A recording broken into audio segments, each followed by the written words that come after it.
Congrats! You've made it to the end of my quick playlist that includes a lot of examples of ways that you can strengthen your students' early note literacy and their ability to read music well. What a gift to give to your students and what a gift to have as pianists. So whether you're teaching your own children at home or you may have a small piano studio, I'm so glad to provide these resources. And the capstone one that I would really want to pass along is a principle that I picked up during my master's degree, and that has influenced really all of my teaching top to bottom. So one way that I've summarized this is with the music pieces pyramid, and I'll provide a link to the video that really elaborates on this method of teaching more. But in this, we're really focusing on this bottom layer. And this is this final principle of note literacy that can really help push your students in that right direction. So you want to include a lot of reading of easy level pieces in a way that reinforces their success and kind of pulls that momentum forward in their reading. It's so easy as music educators for us to spend a lot of time on the challenge pieces or on the lesson book pieces. And while there is some good argumentation for that to be your primary methodology, and some teachers will always gravitate towards that, I have loved the momentum and success that it builds for my students when I include a lot of reading.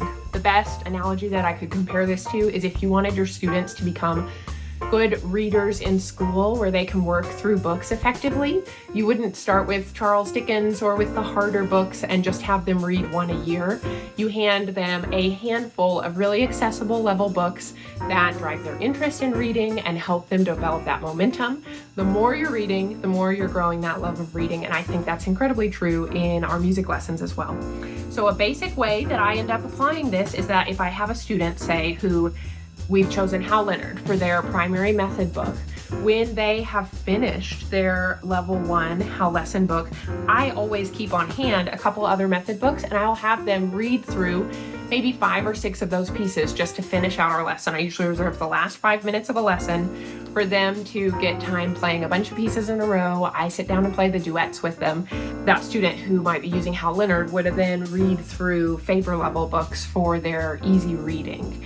So I usually do my bulk easy reading about 1 level behind. So at the very beginning stages, if a student is, say, doing that Hal Leonard, I might use a really accessible book level like this Play It Color Songs, which has a lot of nursery rhymes that students always recognize.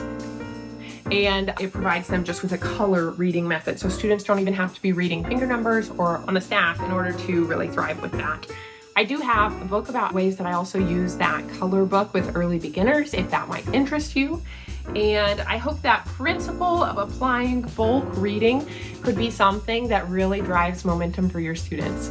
Thanks so much for finding me. I'm Katie Caraway. I am sharing my lessons from my master's degree to help equip other teachers and moms as they share the joy of learning music with their children. And my passion is really building a love of learning music.